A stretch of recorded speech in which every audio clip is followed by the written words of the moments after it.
This is the Second Studio, hosted by the Architecture and Design Office fame. My name is David Lee, and with me is Marina Borderonay.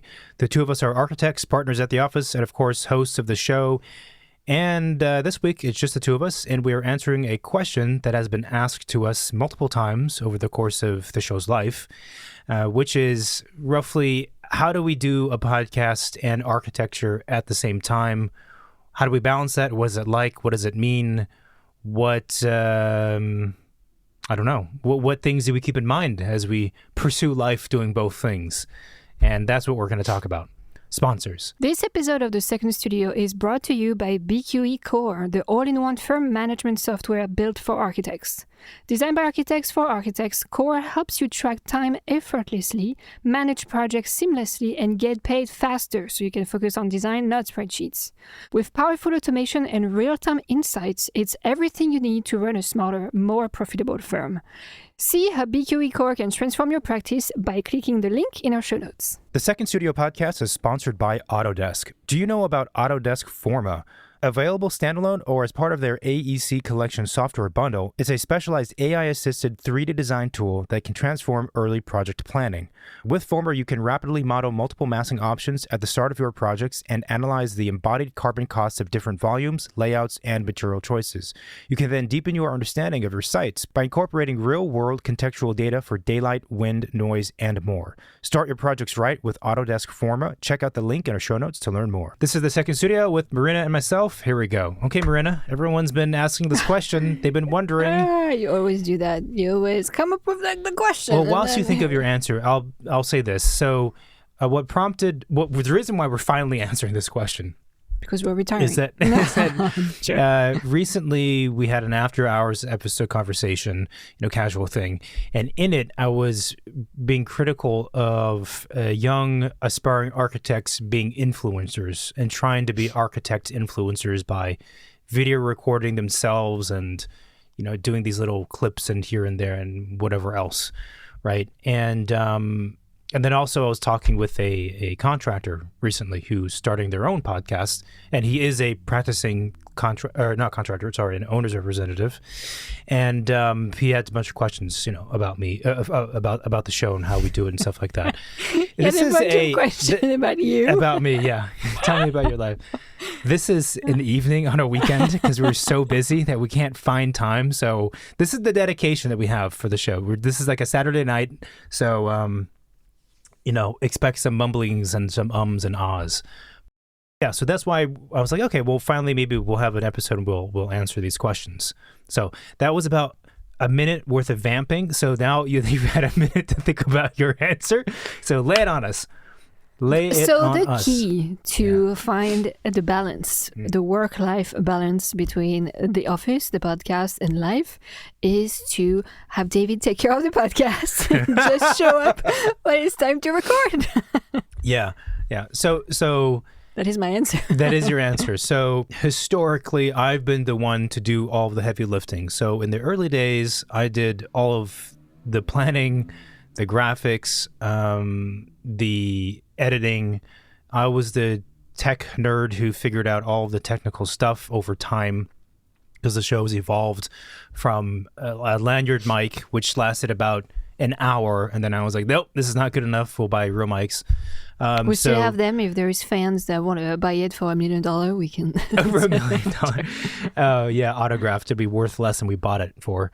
So yeah, I've historically been the one to do all the heavy lifting. Now we do have a producer editor who's fantastic, and she's listening to the show because she's going to edit this one.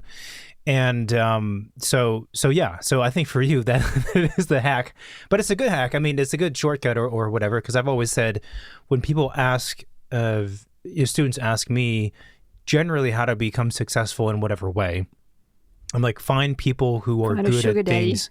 Find a sugar daddy. Find a sugar daddy. And but find people who are good at things that you're not good at, and find people who will have a similar mission statement, right? and headed in the same direction, but they like other things or are good at other things that you're not good at. And that's definitely true. That's the foundation of any good team. And these days, architecture, everything's so complicated. It requires multiple people, ideally, to tackle it. So I'm very interested. What am I good at? Huh? What am I good at? In the podcast? Are you asking the question for real? I mean, yeah. I think in the realm of the show, and this extends beyond the show, you bring. This is not the nature. This is not the conversation we're supposed to have. I'm sorry. I was but trying I'll to answer it. So throw flowers to myself. This would be a question for the listeners. So listeners, let me know if you agree with what I'm about to say.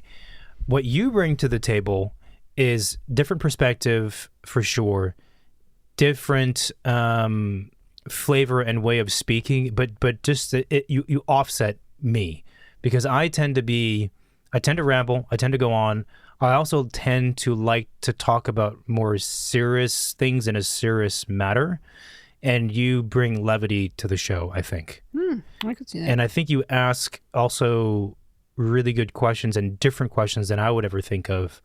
So yeah, there's a good dynamic, I think. I mean, and in fact, when I talk to people who are interested in podcasting, as I've done many times over the years, sometimes it's an owner's rep, it's a contractor, or someone wanted to do a tennis podcast, like whatever. And most people remark, if they're telling the truth, hopefully, that they like the dynamic nature, that they were different. I think I don't really listen to podcasts, I have to confess. But I could see how if you have 3 people, meaning like you have a guest and you have like 2 hosts, it's more interesting than if you maybe just have one-on-one and you just ping pong between the 2. And then if you only have one person, you have no guests, it's just the host. If you're just a one man or woman show, you have to be super captivating to keep people interesting for like however long your podcast is, right? So Yeah. I feel like it's easier to do a podcast if you have conversations with someone else than if you're just one person just going about. Unless you're like Bill Burr. Unless you have a weird mind, unless you're like a comedian Bill Burr. or someone entertaining. Or you have the most amazing voice and people could just listen to you, reading a recipe, for 5 hours. You know what I mean? Like, take the butter out. Yeah. Okay. Gotcha. I don't know why I did that voice. That was an interesting voice. Spread the butter. So yeah, but obviously, we've known each other for a long time, and that's the reason why we have the kind of dynamic and rapport that we do. The one comment we've gotten consistently is they wish that I did less talking and then I would allow you more space to speak, which is true and valid. The devil on my shoulder says, well, it's not my responsibility to let people talk. You'll talk if you want to talk. That's what I would say. Well, it's also hard to interrupt you when you're going, so I have to say that. But I'm also. But it's a vicious cycle. Go ahead. Can you finish your thought? For example. No, I mean, I think you have a tendency to go on a lot more than I would in general. And that's not just a podcast. It's just like, life in general. Like even in your emails. Like you go on for way longer than I would. I'll just go to the point and that's it.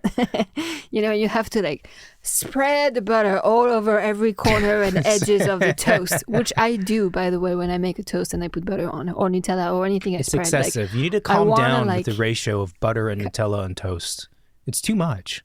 What are you talking about? This is like a total tangent. But when you're preparing a piece of toast, here's a nice. How big is a piece of toast? Like 5 by 5 square piece of toast, toasted to perfection. And here's our little butter container, stick of butter. Now, a normal person would take the butter knife and slice off maybe like 1/16 and 1/8 of an inch. You lop off like half an inch. It's too aggressive. You don't slice the butter. You kind of scoop it at the top with the butter knife. That's your scooping is too aggressive.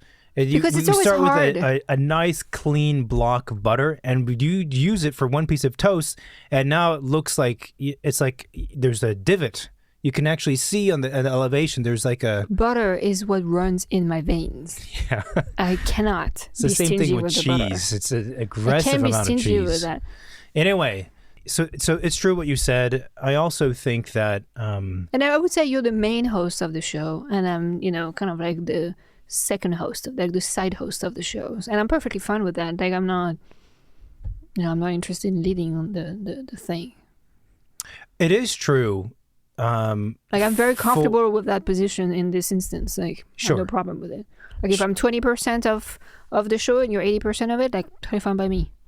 Well, it kind of makes sense also because being fully transparent, you are less interested in the podcast than I am. It's not that you're not interested, but you are less interested in it than I am. Yeah, I mean, the idea came from you and you dragged me into it. It's true. Over many years. And you keep trying to drag me into it by offering me like Prosecco and like snacks. We could talk about architecture school. I'd love to talk about architecture school. Okay, you gotta stop with that. I graduated so many years ago. I walked away. I finished. I don't need to talk about it anymore. Not my problem. Other people's problem. Okay. So there is that. That's partly the reason why there is that dynamic or disproportionate amount of talking. It also tends to be that on my side, I still have, and now we're just talking about the show, not less how we balance work. Yeah, we should probably get back to that. But it also tends to be on my side. I still have that fear, which I know I should not have, of silence in the show, right? And I shouldn't have that fear because it's perfectly normal to have silence in conversation when someone's thinking. You mean when it's the two of us? With anything, I still feel the subconscious need to fill the space with words. I don't know why I have that. But when it's just the two of us, it doesn't matter. Things get edited. Who's gonna know there's a 2-hour silence gap between things? There is very light editing that takes place, but my point is that part of the reason, now I'm self-justifying myself, part of the reason why I keep talking is that when I finish a thought, if I sense that you're not going to jump in with something, I'll just keep going. And then the result is I end up talking for like way too long. So that is me saying it's not my fucking fault that I go on forever. Wow. But these are the nuances of hosting a podcast with a guest or with just the two of us that I have become much more aware of. So the other benefit I have... It's interesting because when it's just the two of us, I'm not worried about silence. When we have a guest on, I'm worried you're going to run out of things to say or you're not going to react. So I'm constantly thinking, okay, do I have a backup thing? Do I have a backup thing? If David has nothing, I got to come up with something. Yeah. So I'm not the main host, but I'm kind of like, I'm the life jacket man, Right. Like I gotta throw that life jacket at the guest as soon as I see David. Like, but you have to have the life jacket. But I have to make the life jacket. Yeah. And I need a little bit of time to make it. You know what I mean? But there have definitely been times. Sometimes sometimes I tune out too. Yeah, let's just call this the behind the scenes episode. There are definitely some times where we have guests on where I have a mental, gap or something happens and I just don't know what to say in response. Or, to be honest, I don't find what they're saying interesting, so I don't know what to say. Then I look at you for the life jacket, and you stare at me and you shake your head, and I'm like, oh no. Then it's followed by me mumbling for about 20 seconds before I get to my point. It's hard because and now we're just talking about guest interview, but sometimes when we have guests who are so smart and they're saying things that are so interesting, my brain, I'm gonna sound dumb, but my brain works so hard, and concentrate on what they're saying and think about what they're saying that I don't have time to use my brain to think about a question because I'm so immersed in what they're saying. So we shouldn't invite people who are too smart because it's harder, right? I think that's true. I think that's also where. And then I panic because I'm like, oh, I have no life jacket. I don't even remember how to make a life jacket. Right. And then I look at you and I'm like, oh, he doesn't have a life jacket either. And I'm like, no. So then I just throw a wrench in the conversation, something random, just kind of like, a made-up jacket, like here's a branch, like, grab it, hopefully you float. Right. That definitely happens. And I think that's for the interviews. I sometimes feel like our listeners get more out of the interviews than we do, because during the interview, so much brain power is going toward thinking about how this is going to turn out, what next to ask to get the conversation to get to the next point. Can we afford time to stay on the current subject? Should we throw in a random question? Should we? And there is also danger because if you allow yourself to get into that headspace too much, you become frozen. It's tricky. Yeah, you're too detached from the moment. Yeah, exactly. Precisely. And I think there's other people who are natural. Like we have some friends who are natural conversationalists, like very good at conversations, very engaging. They ask great questions, and they would do a really good job naturally hosting a podcast. But I guess for me, a little bit less so. It doesn't quite come as naturally. But so sometimes I think that our listeners actually get more out of the interviews because they obviously have the benefit of not having to think about, what to perform or to ask a question. I have to say, there's too much air when you talk, but not like breathing. There's just too much hiccups. Yeah, too many things that want to come out when you talk, like all the time. It never happens to me. I don't understand what is wrong with you. It's often during client meetings. I'm like, so the site plan.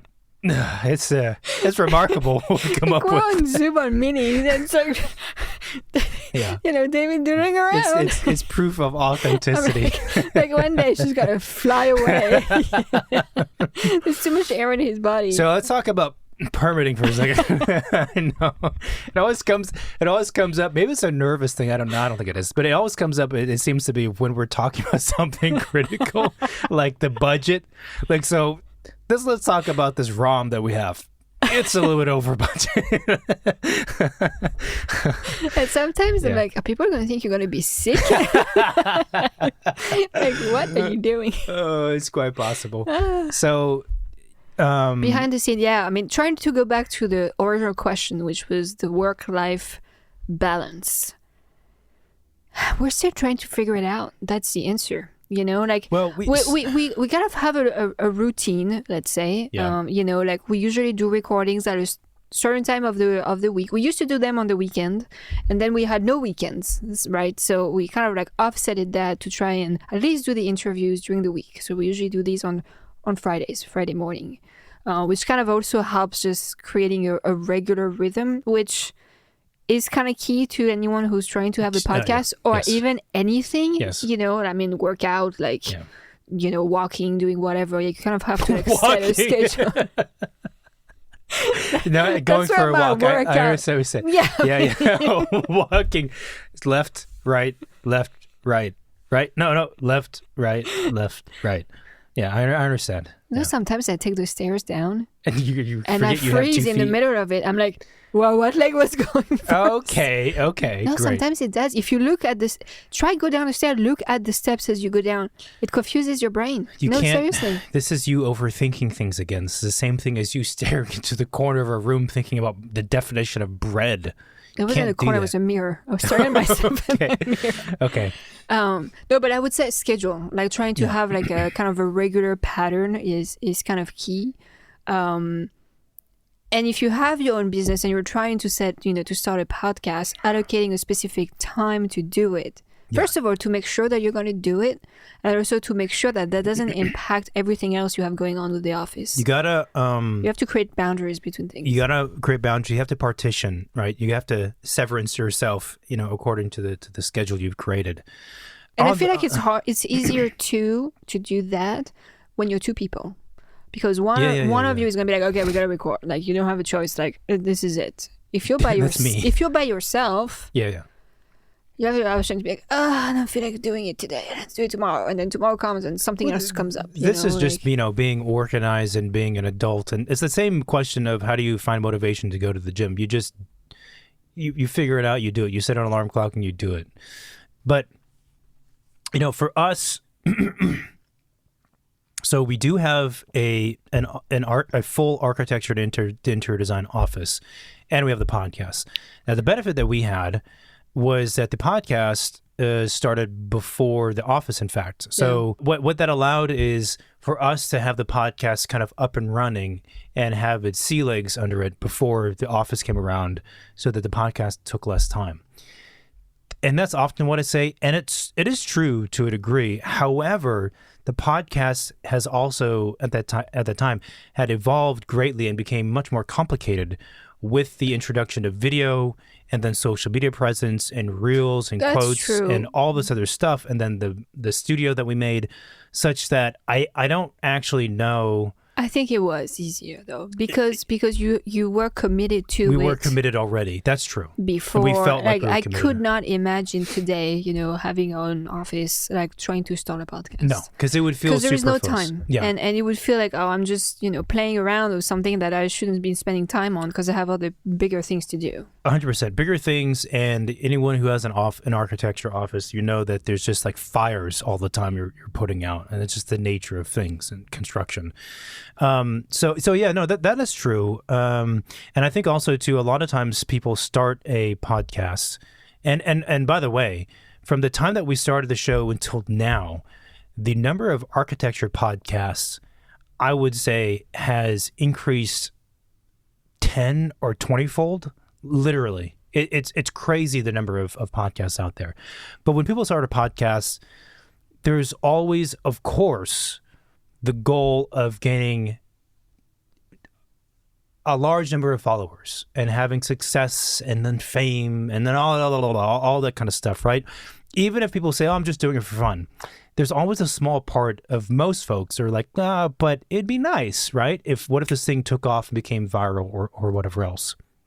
And of course, anyone who's dabbled in social media knows that the mentality you have to have for a podcast or for social media is not that expectation, not let that expectation be too much in the forefront, because the chances of it happening are 0.000000001% that it's going to take off and become something. Yeah, I think also like when we started, there was a bit more wiggle room to figure out like what it was that we wanted to do with the podcast versus I could imagine that if you have an office and you're starting a podcast, there is a lot more pressure, let's say, to make it into something meaningful.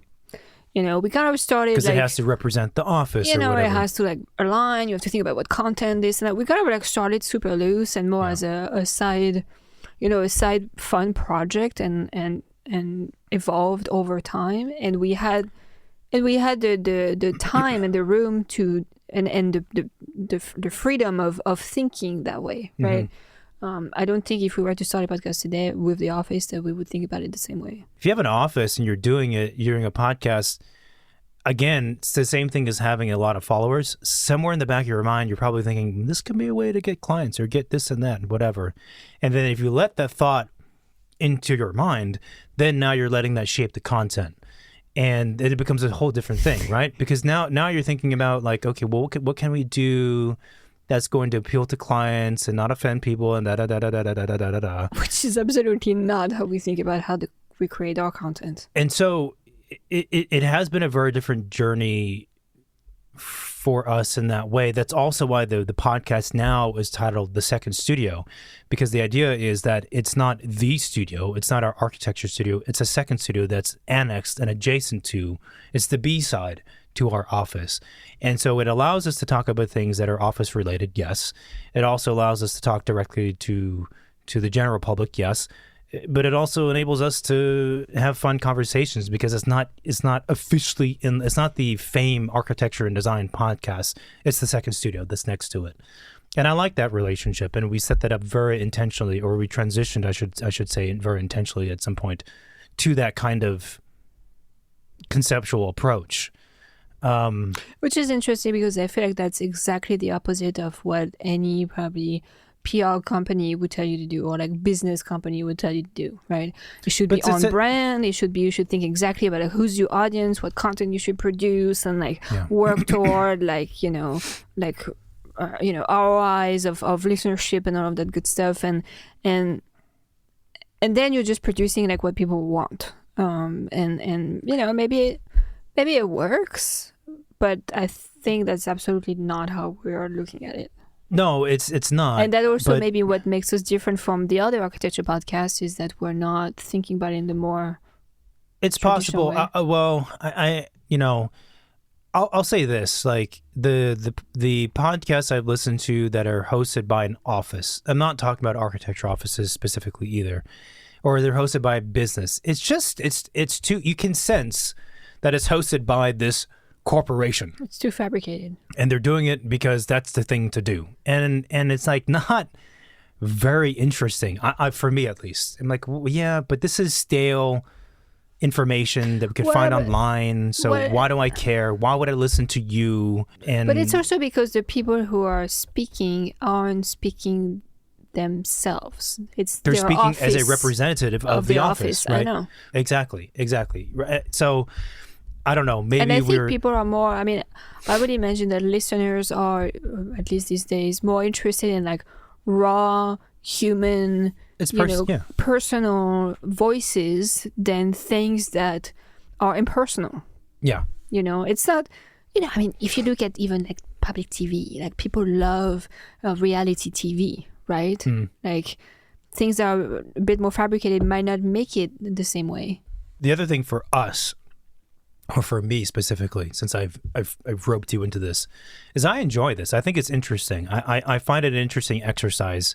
And if I'm being kind of, self-analytical about it, it stems probably back to like when I was a kid. When I was a kid, I loved like performing and being on stage and doing stuff like that. I for whatever reason, I liked it. Me too. I almost was an actress and I turned down. You turned down a gig? I turned down a big gig, yeah. Ron Howard was like, talented friend. No, you're not good enough for me. So I'm joking. And so I actually do enjoy this as a thing unto itself, and I find it interesting. I find it entertaining for myself. I find it challenging, and quite arrogantly, I've also thought like, well, I probably have something interesting to say that I'd love to share, and so there is a chunk of the show and the reason for its existence that is purely that.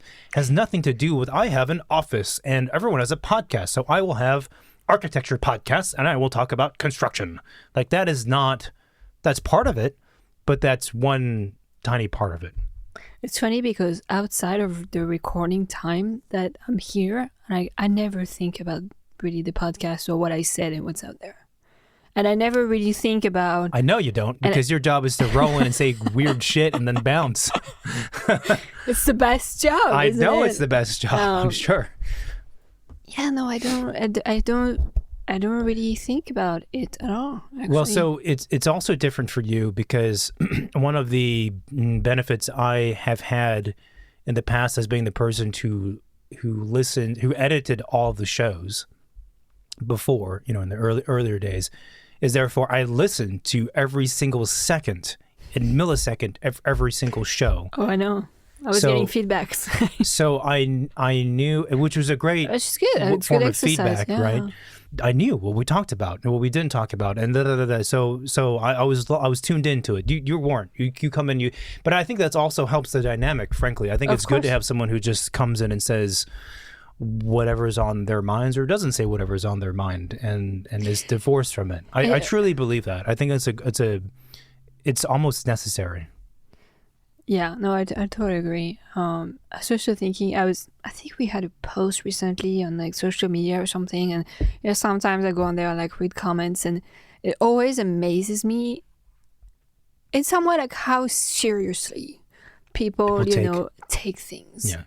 And I mean, you should be responsible in like the things you say if you put them out there, because it could hurt people, it could like bring the wrong message, it could like harm people eventually in some ways. So I think you have to be mindful of that.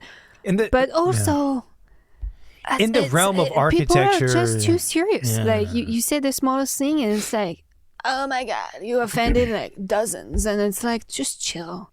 That's why I don't really think about the podcast, because otherwise I have to think about all of those people, and I'm like, I don't have space for you in my brain. No, you don't. You don't. And I think one of the things about the show, too, that's been really fascinating is once we established a stronger social media presence through effort, intentional effort, and engaging in those communities to a degree and whatever else, you do get exposed to all these different people commenting or messaging and whatever else that now you have to you feel obligated to interact with. And it's weird. And, our show has had some level of success. Any longtime listeners or listeners kind of know this. And to be honest, I know this too, because when we go to certain events, people know who we are, which is totally weird. And that's not us bragging at all, but that's just and I the always fact. forget we have the podcast. I'm like, why is this person staring at me for the last half hour? Yeah, I know. And then they come over and they're like, how was your trip to France last summer? And I'm like, who the fuck are you? Yeah. But that as an experience to go through is very specific and weird and different, and not an experience like any typical architect or any professional of any kind would have, right? That kind of interfacing with a body of people who you don't know but are part of your community through this platform of social media or messaging through the hotline or whatever. So like we had Christine on the show, the building scientist on the show, and we were off air talking about that with her too, and she's experienced the same thing because she has a massive following, right? And I do have to say to the listeners, unless you've experienced that, and you've created, you have a Instagram or a TikTok or a podcast or a YouTube or whatever things, you don't know what it's like. Although our show is micro compared to the realm of like celebrities that you see on TV, I do now have, I feel, an inkling of what it's like for those people, not celebrities and fame. I'm talking about them having to deal with opinions of people they don't know about. They don't know, but opinions of them. I've gotten a taste of it, and it's fucking weird, and it's very easily quite annoying, and it can ruin your day. Like distortion and I think that takes place. For anyone who's looking to start a podcast, it's something to think about. You know, it's if like, you can't handle as soon as you, and you know, as an architect, as soon as you put content out, any creative content, you know, it's going to get judged by people. Sure. One way or the other, right? People who are going to love it, it's going to be amazing feedbacks. It's going to be like really rich conversation. You're going to feel great. It's going to keep you like, you know, going and doing more of it. And then there is like the guy who's just trying to ruin your day. And it's the first thing you're going to see when you check your phone in the morning, and you have to kind of like learn to like not reply or not get affected by it. And then there's going to be more of that. So as someone who's looking to start anything that's creative and that's being shared, you kind of have to be prepared to deal with that. And there's not really like any way you can train yourself on how you're going to deal with it until you deal with it, to be honest, right? It's weird. And it also depends on like how aggressive, like people are pretty aggressive and people are sometimes even completely wrong. Like it would be amazed how many times you get like reaction on something we said, and it's like they completely missed the point, or they like made up something that we did not say, and just went on and on about it. And it's kind of like, I mean, in a way, it's a reality check of like the different palettes of people that populates this planet, and asshole. And you just kind of have to like, you know, just keep going and go past it, because there's no reason to engage with these people. So the weird thing about social media, which I think we all know at some level, is that people say a bunch of stuff they would never say to you in person, of course, right? But it's also, what happens is anybody, I think it's human nature, even myself, I don't comment on stuff because it's pointless in my view. I don't comment on anything. Like, why would I comment on stuff? I don't need to comment on something. But my initial reaction, and if I were to comment based on my initial reaction to something, is I look at whatever it is and I immediately think of it a specific thing that occurred to me that I can relate to, and then the post becomes about that. Even if the post was not about that, or the post was 10% about that, or 50% about that, or even 60, 70%, I still make the whole thing about that, and my comment is about my experience of the thing that I saw and what happened to me. Again, like even if the post is like it's not even really about that, it's like tangential. That's the way social media works. That's also why I think it, in some ways, is absolutely stupid and dumb. So my approach, the thing that I keep in mind is like, this person and what they've said. If I was in person in front of them and they said that to me, would this be a person I would care about in their opinion? And oftentimes, for the ones that just don't make sense, I'm like, no, then I'm not going to care about it, right? Like, well, this is for another recording, but you know, I did a conversation with a contractor who's like, well, I could do an architect's job. The problem with me having to engage with someone like that is that I have I don't know how many years of experience in architecture, beyond, probably even longer than that, but whatever years of experience in architecture. Now I have to take all my knowledge and my degrees, my 2 higher education levels of education, my experience in New York at all these offices, my experience now having an office, my experience in all these projects, and all and I have to somehow bring that to the table and educate this person about all that stuff. And I'm just not going to do it. I'm not going to do it because it's a waste of my time, right? At some point, when you become an expert, I'm not saying I'm an expert, but whoever is listening, when you become an expert at your thing, it's a waste of your time to engage with people who don't or aren't an expert, right? Why would a college-educated person on a subject matter of, I don't know, being a surgeon, right? Why would they argue with someone who's never been trained as a surgeon about the importance of how you cut or whatever, right? It's a waste of time. But to your point, this is exactly the type of thing that happens on social media, and it's a psychological human innate drug reaction to I gotta respond, right? And I think that's the challenge when you're starting, let's say the podcast. It's like you don't have that community you built yet, so you feel obligated to reply to that comment because you don't want to let that comment tarnish the content you've posted, right? Once you've built that community, the community is going to be doing the work for you in replying to that specific person. And then conversations are going to happen and people could debate among themselves and you're just putting the content on the table and then you let people talk about it. Yeah. There is definitely, I didn't think about this beforehand, but there is legitimately a dark side to producing anything that goes out there where someone can comment on it. But I mean, it's not anything different than, you're creating a building and it's out on the street and people can drive by and throw tomatoes at it. You know what I mean? Yeah, but I'm not there to see the tomatoes. Yeah, but you might hear about it in the town that nobody likes your building. You know what I mean? I think at some point you have to, if you have a stronger belief than the opinion that people are giving to you about what they think of what you're doing, then just keep going.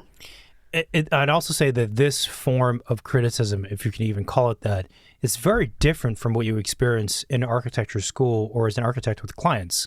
Well, let's say architecture school. In architecture school, you get a lot of critical feedback, sometimes very harsh, but it's for the most part, from your peers. Peers and professionals who, they might say stupid shit, but they're still highly trained individuals, right? So you have the ability to say to yourself, well, there's maybe something there, even though what they said is batshit crazy, but let me think about it, because they do have legit experience. On social media, I have no idea who's commenting or what they've done. And quite often, to be honest, if I dig deeper, I'm like, yeah, you're nobody. You went to some shit school, you have no experience, or you didn't go to school at all, and you build houses that look like crap. So why? I'm not going to talk to you. Right? You're the person who I despise, who builds shitty things and you don't understand design. Why would I engage with you? Right? But I would, because that's the human side of everybody, right? To want to engage. So office and podcast balance is to make sure that it doesn't make your life any worse than it was before you started. Yeah. At the same time, though, right? The danger of just saying your thing and not listening to anybody ever is that you can end up getting lost in your own thoughts and you don't keep yourself in check because you're not allowing other people to help you keep yourself in check. Yeah, and I think also when you're publishing content, it is to engage with people. It's not just to monologue about what your beliefs are. Otherwise, you're just preaching. Depends on who you ask, though. No, but I mean, I think some sort of healthy conversation is good. It's just kind of like the PC comments. It's like, this is not. You're not bringing a conversation to the table. You're just bringing your problem to the table. The good thing for us, too, is that we've produced so many episodes now and so many hours of content that if I say something on one episode, or I have an entire episode where I'm pitching one perspective, right? And people hate that perspective. I care less because I know over the course of, what are we at? 400? Is that right? Yeah, 400 something. 400 something episodes. And then whatever number of episodes we do next, that's one out of many. And I might change my mind. So what? That's also, to me, the point of the podcast is it's a kind of catalog archive diary, I suppose, of ideas and thoughts. There's plenty of things I've said in the past where I disagree with them now. It again is the difference between the producer and the consumer, the buyer and the seller, right? Buyers are entitled little babies. Sellers don't behave that way. It's like anyone who's had to work as a waiter at a restaurant, right? The chances of them work as a waiter? The chances of them being a good patron are much higher, right? Because they know what the waiter's going through.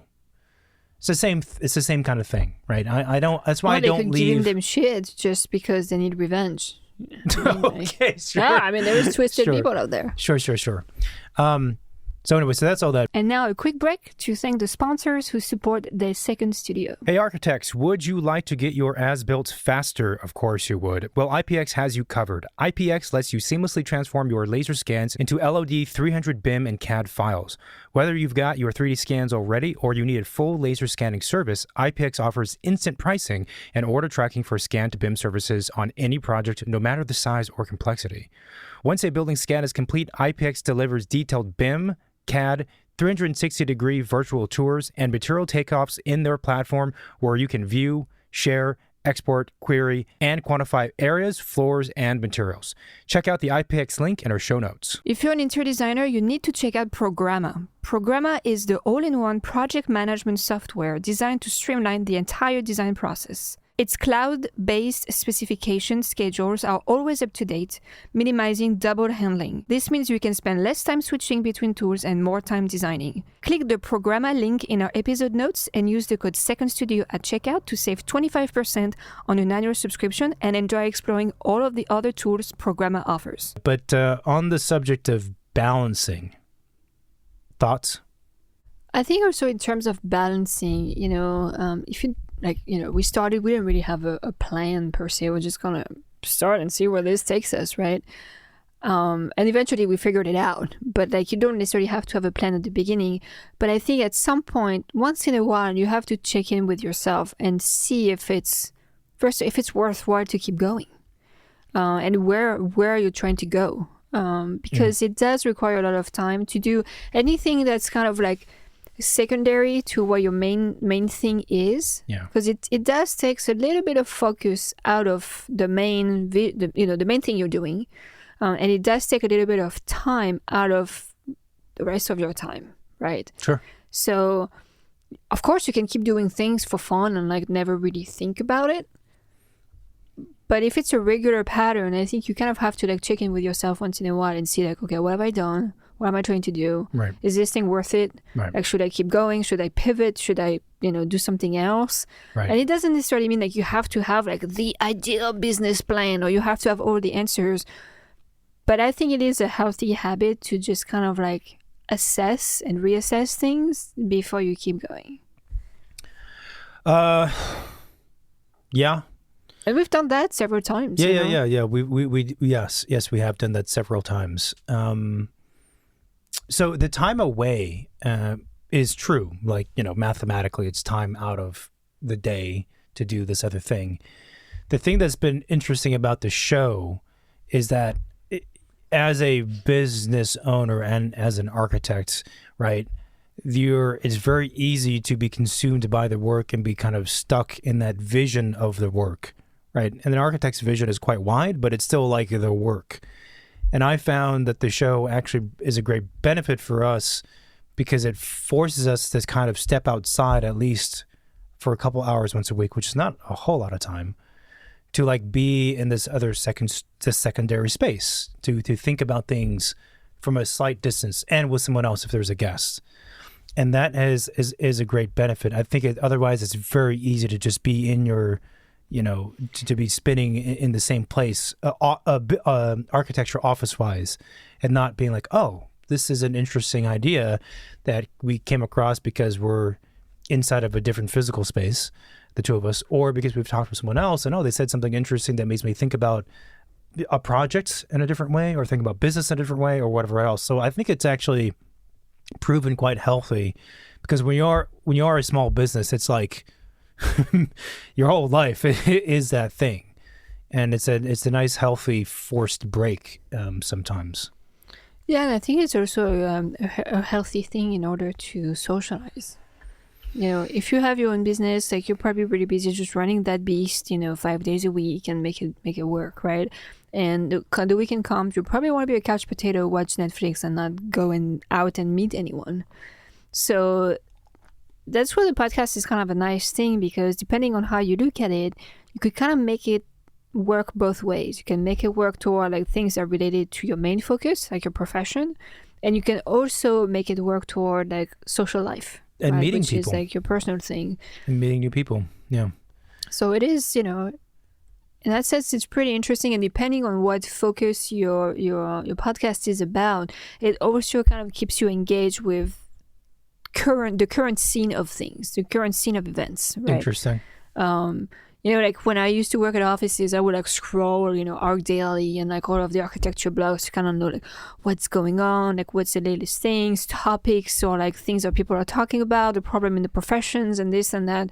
Now that we have conversation with guests on, or even just the two of us, we kind of get to dab into these things and stay connected to other people in our profession without having to like go to a zillion places and meet a ton of people. I mean, really, I think the reason why the podcast, where it comes from in a way, is that architectural discourse is a big part of architecture. And I think for non-architects, they don't know this.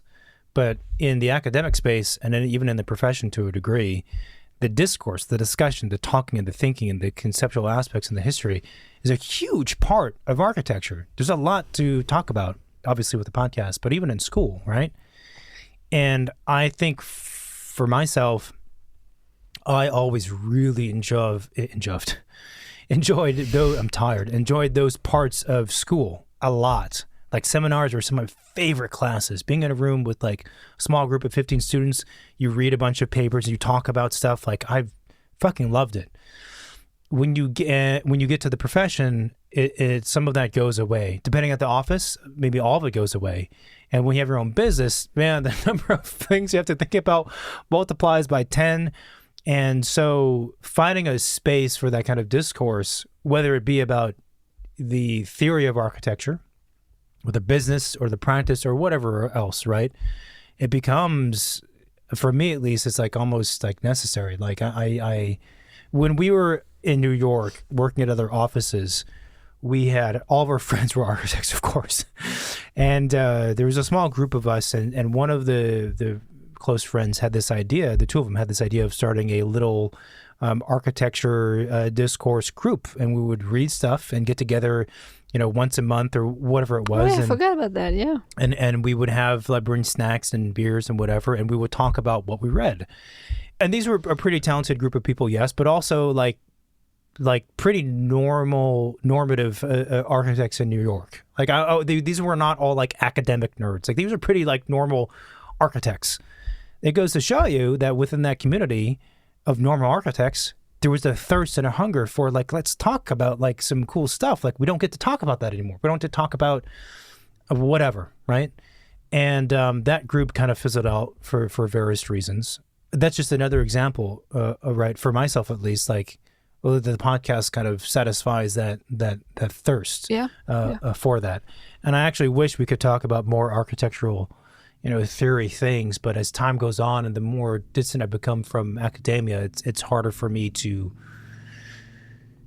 engage in the conversations, find those people, or like care some days. To be honest, like there's other problems that the profession faces. I think once you start like having your own practice, your own clients, your own projects, like the reality is just taking too much of your brain space. That for me, it's not that. For me, the reality is that what we really need to be talking about is how the profession is suffering. How can it do better, and how can we communicate to non-architects? And if this is not related to the content of this episode, but like, let's be real, and I've thought about this as a standalone episode, like what is the biggest problem facing architecture today? The biggest problem, like the profession of architecture. It's the fact that no one outside of architects understands or cares or values what we do. That's the biggest problem.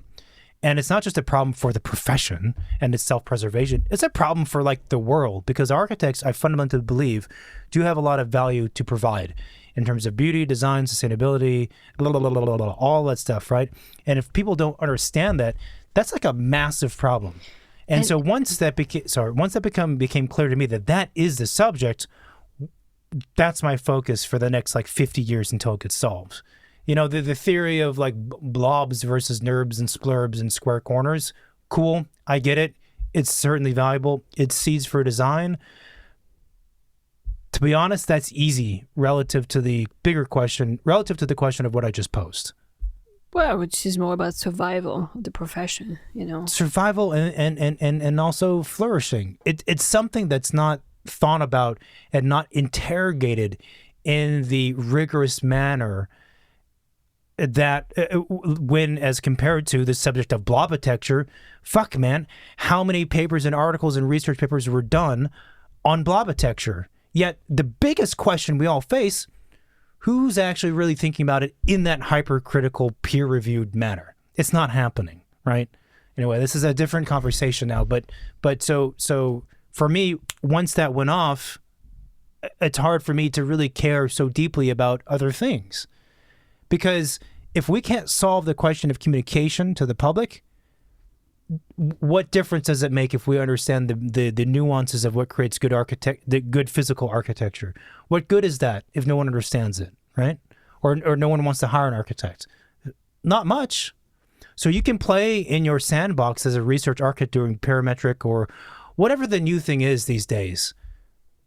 Again, it's a great recipe, but if you can't sell to anybody and no one wants to buy it and no one cares, does a tree make a sound when it falls in the woods? Like what are we doing here? Yeah, happy thoughts. So anyway, so there's that. So what is your, other thoughts about, I guess, work-life balance or whatever is the subject? Yeah. So the podcast has become much more organized, over the years, and it's been a slow progression. Right? Yes, it doesn't happen overnight. Yes, and we talked about creating like habits or schedule on when do you record, like what how much time you allocate to that thing. I think the other thing that was key for us very early on is to create systems.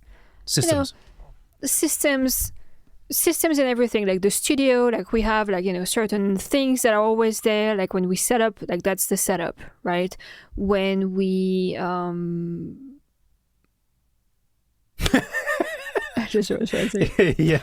When we have like files, like electronic files, we have like specific folders and things are organized in a very specific way. Again, systems, just so like you just have to be organized. That's kind of the key to anything. Yeah, right? It's almost like... And it makes your life easier because then you don't have to think about all of those things when time comes. So creating systems from the beginning, just thinking about the boring stuff, like, photo structure, how do you name stuff, like graphics, just establish that, website, get that sorted out, like what's your setup? It's always the same. You nail it once and you repeat it and that's it. Yeah. And then it just gives you the focus on just the content, and you don't have to worry about any of that logistical stuff. It's almost like you need to conquer the basics before you can do anything else. It's true, though. It's nothing revolutionary. No, it's not. It does work. But it's like it's one of those things that it's critical, and it is true. Like if you don't have that, then you don't have. You're trying to. It seems counterintuitive that you would create hardcore structure to have freedom, but you need to have that structure to have freedom, especially now. I think 30 years ago, whatever, man, doesn't matter. But now we have so much stuff to deal with technology-wise, and the industry is everything's more complex. To be successful, you could be the one in a million, but if you don't want to make that bet, then to be successful, you have to have those hyper-structured systems and organizations in place in order for the creativity to be there and the questioning of those systems. Otherwise, but it's nothing different in the end than the work that we do as architects. Like you have your preferred pens and papers, you have your notebook, you have the software that you know, you have like your specific workflow. When you start a project, like you always kind of like start looking at it in a similar way or whatever. Like you have to establish what is your process, what are your tools, then you can create. And at some point, you have the space to then question those tools. So like for the podcast, it was because we've also always been very mindful of how much time to put into the show before it occupies too much space so that it's damaging other things, right? And so therefore the evolution and advancement of the systems or the podcast in general has taken place over a longer period of time because it's not a full-time job. If it's a full-time job, then things might have advanced quicker. But also at key points, like you said earlier, then there's a time to kind of reflect and then look back on the past 6 months, year, 2 year, whatever it is, and then question, do we need to change things physically around us or whatever it is to then get to the next part or keep things interesting for ourselves. The funny thing is, so sometimes people reach out to us and they think that the podcast is like our full-time job. Or they think that like, oh, do you have an office like on the side? Like, do you have something else going on in addition to the podcast? And it's the opposite. We have an office, and in addition to the office, we have a podcast, right? And maybe it surprises people, apparently, that the office is like 99% of the time and effort. The podcast is the 5 or 1%. That doesn't mean we don't care about the podcast. It doesn't mean we don't put good amount of time thinking about it and work into it. It means we are structured a certain way. I also truly believe, one could say as a criticism of that, well, you should put more time into the show so the show can evolve and blah, blah, blah, blah, blah, right?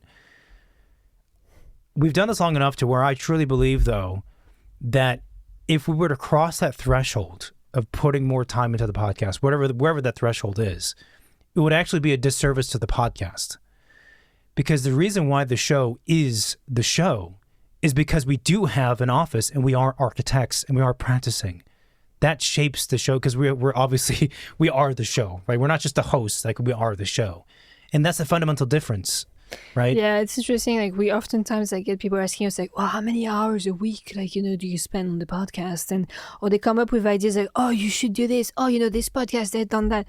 Yeah, but those guys, that's all they do, 100% of their time. That is the podcast is their life, is their focus.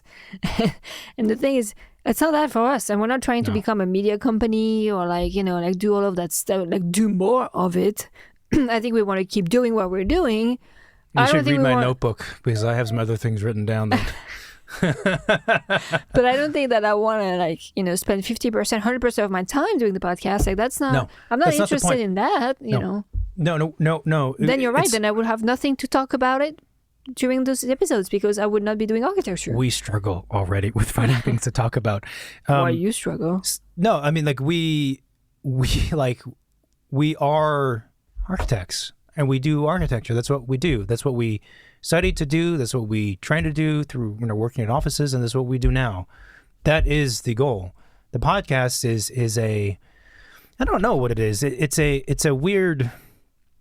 It's almost like an important like skin in some way. Like it's this intermediary between the office and then everyone else. And I feel. I don't have a rational thought behind this, but I feel like it's important for that reason, right? And maybe it goes back to the initial, impetus for starting the show of feeling that architecture sometimes is this thing behind a black curtain that is not understood, and that we need this vehicle to allow it to kind of, transpire or go through to get out there. So. I don't know. The two that again. That's why it's the second. They have this weird kind of symbiotic relationship that, in my view, is very well defined, and not letting one overtake the other. And the same thing goes for the office too, right? The office cannot. We can't allow the office to get so out of control and become disorganized to where we can't set aside at least a handful of hours a week to the podcast. I mean, in my view, if you can't set aside that amount of time per week for something like this, then it's not because you are so dedicated to the office. It's because you're not organized. That's what it means, and I think. Yeah, or maybe you're not the one doing all of it. I'm going to have to work after this podcast. Yeah. So I do want to answer. So like someone reached out, I think it was on YouTube, and they said that they're an architect in some, I think, other country, and they are starting a podcast. They want to start a podcast or doing social media or something. Yeah. And they were asking like, how does that work? I think, like again, you discipline, you set up your system, but then also the main thing, honestly, is to be committed. Like, how many times have we met people who are like, oh, I was thinking of starting a podcast. And it's like, that's cool. Did you start? Like, how many did you do? Like, are you going to keep doing it? I did 5 and then I don't know. It takes so much time. It's so much this. Okay, well, if it's so painful, then don't keep going. Like, don't do it. Like, I think you have to be interested, you have to be committed in order to take it anywhere. Yeah. And also you can't expect 5 episodes to get you anywhere. Like, no, you can't even expect 100 episodes to get you anywhere. You have to keep going. But that's also what I was saying earlier. Like it's almost like if you allow the goal of achieving wild success with it be the goal and the motivation, that you're not going to succeed. The motivation has to be the joy of doing it. And fortunately for me, at least, I enjoy doing it. And the same thing with architecture to a degree, or anything else, right? The pursuit of happiness of whatever you're doing is not necessarily the end product, right? The happiness is the doing of it. I mean, I say that like, oh, some days architecture is really tough, but that's the thing, right? So if especially with something like social media or podcasting, you just have to enjoy doing it, and because you like doing it, and just keep doing it. I think, you were kind of describing that you're critical or perhaps slightly irked by people who say they're going to do stuff and they either don't do it or they do it for like a week and they stop. The same exact feeling, I believe, is felt by professors in schools who are very well-known established professors who have students come up and say like, professor, I'm so interested in this thing. I'm going to go and do that thing and become successful and whatever. The professor's like, okay, fucking do it then. And then a week later, oh no, they're not doing it. And countless times, or like they present a project at a final crit and they're like, oh, my project really was going to be about this. Yeah, but you didn't do it. So it's not about this. Like when I had Michael Sorkin as a teacher, and I think I might have said this on here before as well. It's very interesting because Michael Sorkin is Michael Sorkin, right? And it's very easy. It's very common for students and everyone else to put him on a pedestal because that's Michael Sorkin. And I would see him, and I would see students come up to him and say, Professor Sorkin, I'm going to do this thing, or whatever it is. I'm interested in this topic. I'm going to write a paper, whatever. And first of all, he's one of the few people I've met who I really, it's like the smartest person. He's in that category of like his stratosphere is above everyone else. It also seen so many students that I could tell he could tell within the first 5 seconds, maybe even less, whether or not this student was actually really serious and they were going to do it. He could see it in his eyes, right? Because his eyes would look different. They would be kind of like gray looking if he sensed that this person is not really serious. And his eyes would light up a bit if it was a person who felt like they're actually going to do something. And he could tell like that. And I don't know what I was saying with that, but it's the same thing. Like, I feel like when I talk to people who want to do a podcast or students who want to become this and that, I'm like, yeah, I can tell though whether or not you're serious about it and whether or not you're just saying it because, I don't know, you feel like it's the thing to say. It's remarkably obvious. I'll say that for like anyone younger. It's like really, really obvious. The best way I can describe it physically that someone might experience is that when you're in a classroom, a normal classroom setting, right? And you have a room of like 30 students and you have a teacher at the front, right? When you're a student amongst the 30 other students, do you think that whatever you're doing at your desk, you're writing notes or on your phone, the teacher can't see it? You have that feeling. when you're at the front of the class, you see everything and everybody and what they're doing. It's that kind of difference in vision between those two things. And it's the same thing when people say that they want to do a podcast or they aspire to do something versus being the person who has done it for a period of time now and you're talking to them. And unfortunately, most people, they say they're going to do something and they don't actually do it. It's not very common for them to see it through. You somehow always manage to bring everything back to school. Well, I did teach architecture. I do have an interest in teaching. I think we should send you to a therapist and kind of unpack that. I think there's something with school that's following you around. I mean, how many more years are you going to keep talking about school? Like, at what point is school gone? It's never going to be gone. Like, because I if I wasn't doing this, I would probably teach. And I do think that architecture school specifically, is probably one of the most profound experience any architect goes through. No, it was. I mean, I had an amazing time in school, and I love learning, and I still love learning, and I would still love going to school if I could afford it. You know what I mean? But at some point, it has to end. It's never gonna end. No, well, start your own podcast then. What the fuck? I'm gonna start a podcast against David talking about school. Anything else about behind the scenes, making the show? I don't know, balancing. I think people also think that we do a lot more preparation than we actually do. I mean, we do our. You do. Do what? You said we, in the preparation. That we do more preparation. The show. We. Oh, okay. Okay. I think people probably think that we have so many questions. We do so much reading and research and all of that. No, we don't. And that's also probably what makes the show is that we're not, trying to check facts and ask, very precise questions. It's a conversation and let's see where it takes us. That's kind of the vibe of what the Second Studio is about. That's your vibe on your side of the desk. I'm always the one doing research. You don't do research. I have to think about stuff, and I write outlines and things. Okay, about guests. Nah, guests, they're people. You just. What's your favorite donut? Cream-filled, huh? No, but What's that about? Yeah, right. Anyway.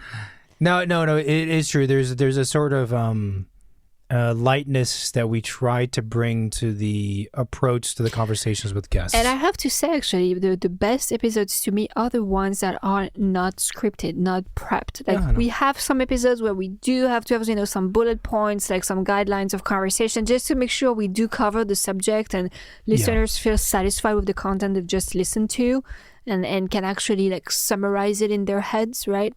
Versus just rambling on for an hour and a half. But I actually don't like doing those episodes, I have to say, because... The rambling or the... Because it has to feel flowy and natural. No, the ones that are more like bullet points. Gotcha, yeah. Because I feel like it's not who I am. It's very hard to keep track of the bullet points without reading the bullet points and keeping things, not talking about the stuff that's coming later, not talking about it now. It's just not enjoyable. I'd rather write a blog so I could expand on the bullet points in writing and in the order that makes sense, rather than trying to be a spoken blog where I have to manage all that stuff. A splog, a splog. You just made that up. Yeah. Wow, we just launched a new trend. The splog. A splog. Yeah, no, I know what you're saying. Yeah, and the episodes that are more pre-planned are definitely much more challenging. Because there's pressure too. It's a different type of content. It's a different type of content. It's a totally different type of content, which, I mean, for some people it might be the way they like to do things, and I don't know. For me, those episodes are not the ones I enjoy the most. Well, so the other thing too is when folks trying to start podcasts and whatever, and they're trying to structure it and understand what it's going to be before it takes place, like you were kind of talking about earlier. We have always, and now it always had a mixture of different types of conversations, right? And now it is more structured in that we know before we record an episode what type of content it's going to be, whether it's completely casual, is geared toward the architecture and design community, geared toward folks who don't know anything about architecture and design, or it's an interview or to review, or like now we know.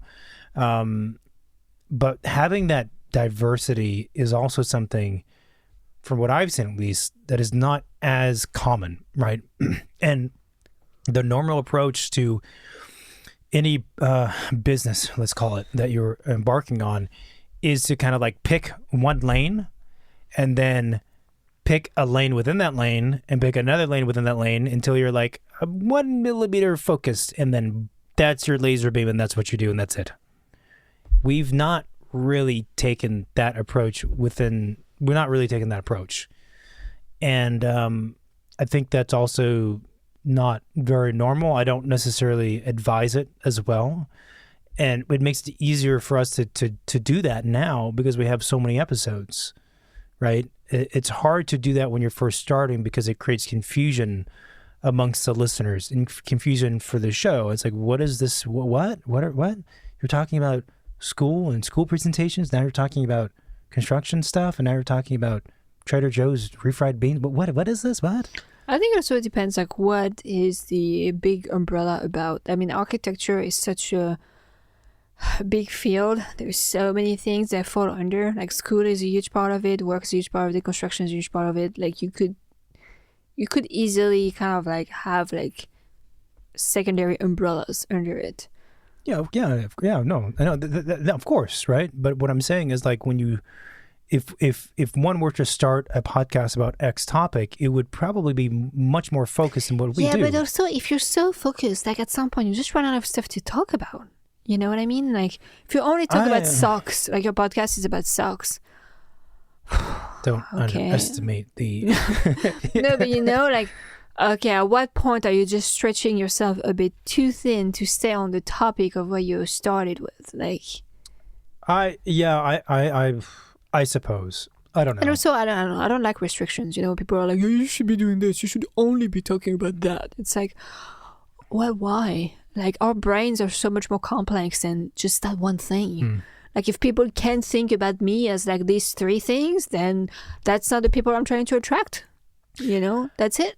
Like, I think there is also too much emphasis on like what, like market. Right. If you only sell blue, cups, then you will be the person people go to buy blue cups. Or the market of blue cups. Like, okay, but also like, how big is my blue cup market? You know what I mean? Like, maybe I want to appeal to like all the color cups market. Like, it's about the appealing of the market, but it's also like, what, do I want to be blue cup person? Does that excite me to sell only blue cups? I don't know. I also believe, and this is also the reason why our show is quote structured the way it is the thinking that's applied to, let's say, designing a building at some level is the same tenor of thinking that's applied to everything else. I don't see a distinction, really. And I think that, to me, I believe that to be true, and I think the podcast has been an interesting exploration of that idea, right? Like, so when I complain, as I often do on here, about miscellaneous things in life, I don't think that the point of rationale for that is that much different from the thinking applied to designing. It's coming from the same place, right? It's from the same person, yes, but I think it's coming from the same place. And I think that I just don't, like I was saying the after hours of that, I don't see a distinction between like daytime and nighttime life. It's not Severance, right? It's the same kind of understanding of things, the same openness, the same opinion, the same.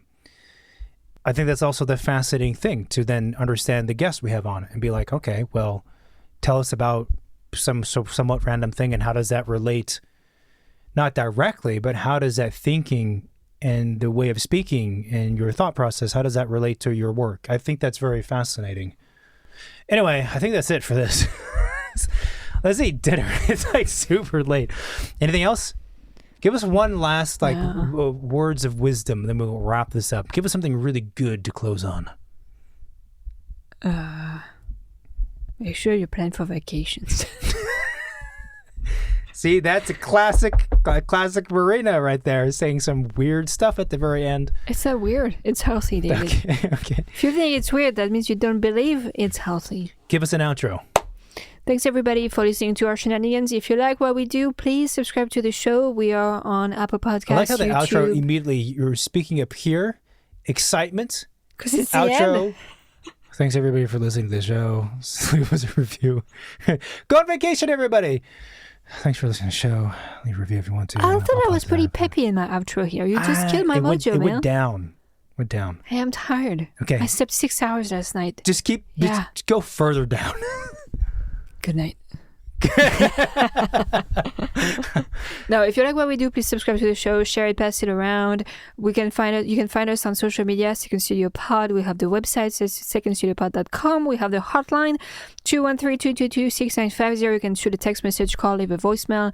If you have any questions, any guest suggestions, any feedbacks, if they're good, because I'm not interested in bad feedbacks, honestly. No. We want all the feedbacks. Keep yourself in check. Just don't be mean. You don't read them anyway. That's true. On the hotline. So what the hell is Well, I'm this? trying to preserve you because then I have to deal with you if you're upset. So please don't true. upset him because then you're upsetting me. Yeah. That's it.